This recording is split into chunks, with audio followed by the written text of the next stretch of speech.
Halo Vokasioner, balik lagi di Vokasiin Podcast. Dan kali ini barengan sama saya, Yaya Hidayat. Ternyata saya nggak sendirian nih. Ada seorang putri vokasi. Ada Amel. Halo Halo Amel. Yaya, Halo. halo Vokasioner. Halo. Ini ada Amel nih Vokasioner. Kira-kira apa aja nih yang bakalan saya bahas sama Amel? Tapi sebelum itu, kabarnya gimana nih Mel? Pasti baik kan ya? Oke, alhamdulillah kalau kabar alhamdulillah baik. Alhamdulillah perjalanan ke sini ya juga lumayan happy juga untuk mengikuti datang ke Vokasi Iya. podcast ini. Soalnya kalau nggak baik nggak mungkin kesini gitu ya. Betul sekali. Tapi kalau ngomongin soal ini kesibukannya Amel akhir-akhir ini apa aja sih? Oke, kalau kesibukan tentunya sebagai mahasiswa pastinya kuliah, itu yang pertama. Mm-mm. Kesibukan aku yang pertama. Di lain kuliah, aku ngikutin unit kegiatan mahasiswa di pencaksilat PSHT Universitas Brawijaya, dan juga sekarang juga lagi sibuk-sibuknya untuk ngurusin paguyuban Gusjeng Kabupaten Blitar, dan juga sekarang lagi freelance buat jadi Master of Ceremony juga gitu. Banyak ya. Nggak tipes gitu ya. Iya. Kira-kira itu semua termasuk passionnya Amel apa bukan? Atau salah satunya atau emang semuanya passionnya Amel? Kalau ngomongin soal passion mungkin bisa dibilang itu semua passion aku sih. Dan juga mungkin dulu itu Amel juga belum tahu passion Amel itu apa, karena menemukan passion di dalam diri kita itu nggak segampang itu ya. Iya, Karena betul. awal mula aku terjun di dunia yang benar-benar di dunia pageant, juga aku Iya. mendalami public speaking juga, itu sebenarnya ada ceritanya. Oh, gimana tuh? Boleh di-spill dikit nggak? Iya, boleh. Jadi di semester 1 itu aku merupakan mahasiswa yang bisa dikatakan introvert, bukan extrovert. Se-introvert apa ya? Seintrovert apa ya? Lalu aku kemudian bertemu dengan salah satu dosen yang aku anggap sekarang menjadi seseorang yang luar biasa karirnya juga, dan bahkan sudah aku anggap menjadi second mom aku. Mentor ya? Mentornya. Iya, itu adalah Bu Silva. Oh, Bu Halo Bu Silva. Silva. Jadi Bu Silva ini yang pertama kali mengenalkan aku tentang dunia pageant dan dunia public speaking. Dari Bu Silva juga aku belajar banyak hal tentang public speaking, mulai dari aku diikut sertakan di ajang pemilihan putra-putri vokasi sampai juga dikasih panggung besar untuk menjadi Master of Ceremony. Oh. Dan di situ aku ngerasa kayak, oh, aku ada potensi nih di dalam diri aku, yaitu ngomong di depan banyak orang. Tapi kalau ngomongin soal beauty pageant itu pasti ini ya, menunjukkan bakat, bener gak sih? Iya, betul Itu sekali. berarti bakatnya silat dong. Iya, Waktu beauty pageant. iya. Oh. Mungkin kalau teman-teman yang lainnya waktu penampilan bakat itu kan, kalau cewek itu kan ya fashion show, Menyanyi. terus ada nyanyi, Iya kan? terus nari. Tapi kadang Amel tuh ngerasa Amel yang paling beda. Wah. Amel selalu nampilin silat gitu. Iya, nggak cewek sekali Nggak ya. cewek sekali gitu. Mungkin itu sih ya. Berarti itu perjalanan memunculkan passion ya atau Iya, potensi potensi dalam diri. diri Oke. gitu. Caranya buat vokasioner yang belum muncul lah potensi dalam dirinya tuh gimana? Menurut Amel lah. Oke, kalau menurut Amel itu ada 3 cara ya untuk mungkin teman-teman bisa diterapkan di dalam diri teman-teman semuanya. Yang pertama itu adalah self reflection. Jadi teman-teman harus tahu nih, apa sih ketertarikan teman-teman ini saat ini, ataukah tertarik di dunia musikah, atau tertarik di dunia senikah, atau juga tertarik di dunia olahraga gitu. Dan setelah teman-teman tahu nih apa yang kalian suka, apa yang teman-teman suka, mungkin cara yang kedua ya udah explorein aja gitu. Jalanin aja. Atau mungkin teman-teman yang sekarang masih berada di zona nyaman nih, Iya. keluar yuk dari zona nyaman teman-teman semua, ketemu sama orang-orang yang mungkin sesuai sama minat dan bakat teman-teman di situ. Mungkin kalau Amel sendiri, Amel selalu banyak ngobrol sama orang-orang yang mungkin mengarahnya ke public speaking. Jadi kayak lebih ke sharing-sharing ya, kayak menanyakanlah gimana sih caranya biar gini Bisa ya. gini gitu ya. Jadi selain kita ingin tahu, kita akan mendapatkan insight lebih gitu dari Oke, situ. oke. Dan setelah itu mungkin langsung dieksekusi aja, diterapin aja. Kalau Amel dulu awalnya masih bingung nih caranya ngomong biar nggak gugup tuh gimana. Ya udah, Amel perlahan-lahan buat terapin caranya public speaking yang baik itu seperti apa. Karena ini tuh harus terus dilatih Dilatih ya. ya, benar. Harus terus dilatih supaya kita tahu, oh ternyata selama ini passion atau potensi di Potensi, dalam diri heeh. aku tuh ini ya gitu.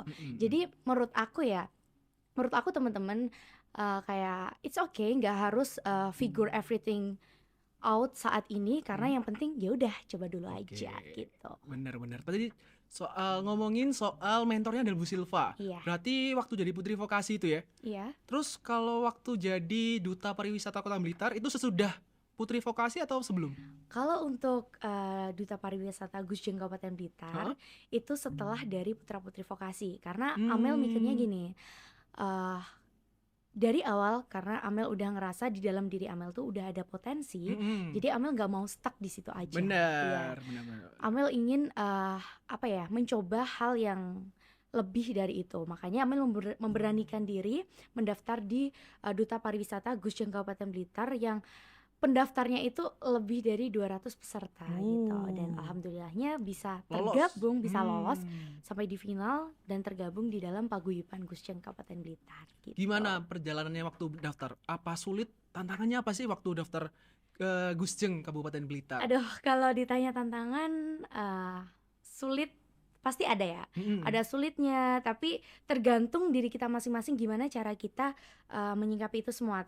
Kalau misalnya kita selalu enjoy, Hmm? pasti insya Allah bakalan ngalir aja ya. Karena mendaftar di Gusjeng Kabupaten Blitar itu menurut Amel tuh beda dari duta-duta kayak putra-putri vokasi misalnya. Kayak Mm. lebih ada tantangannya Iya, yang iya. lebih apa ya, lebih powerful gitu di Gusjeng Kabupaten Blitar.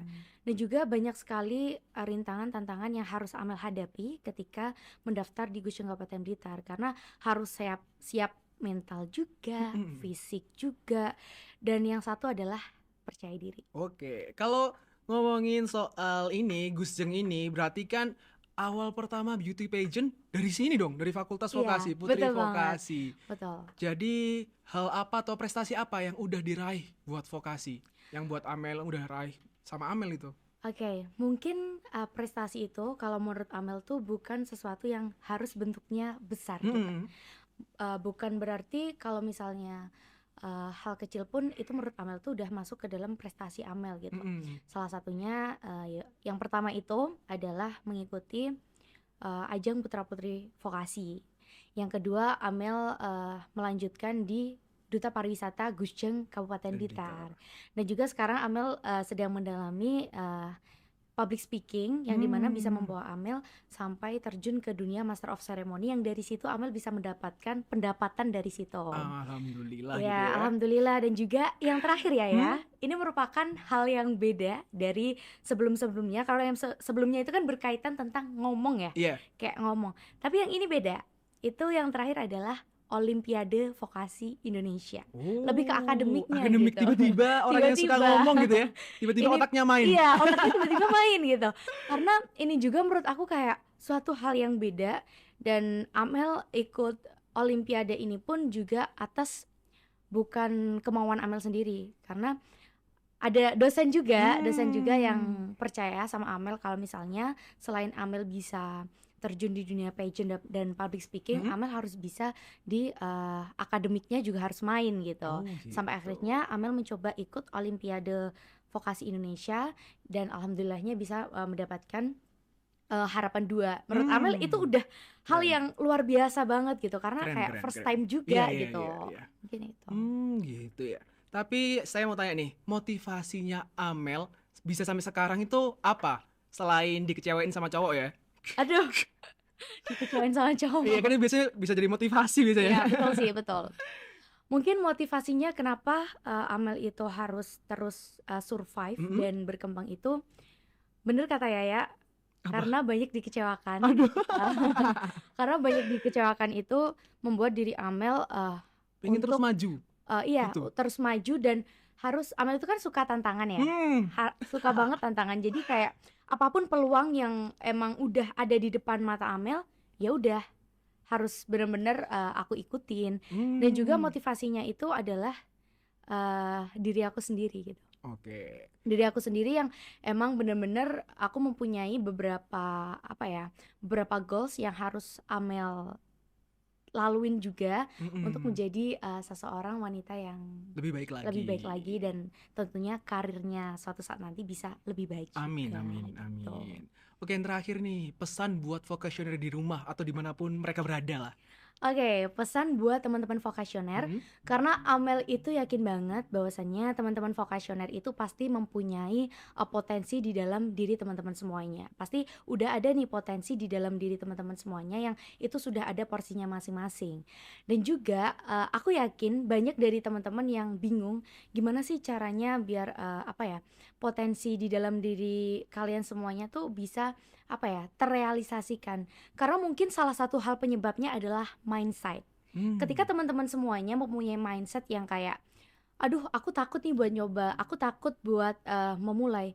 Coba deh rubah mindset kalian yang awalnya teman-teman itu gak bisa, diubah menjadi coba aja dulu. Karena ketika kita udah berusaha untuk mencoba, menurutku itu malah yang membuat teman-teman itu bisa better gitu.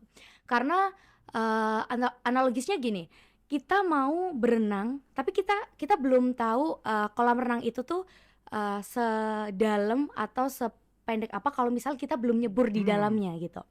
Artinya apa? Ketika kita sudah melihat peluang di dalam di depan mata kita udah tahu kita mau melakukan apa, kita udah tahu mau mencoba hal apa, ya udah explore aja, eksekusi aja gitu.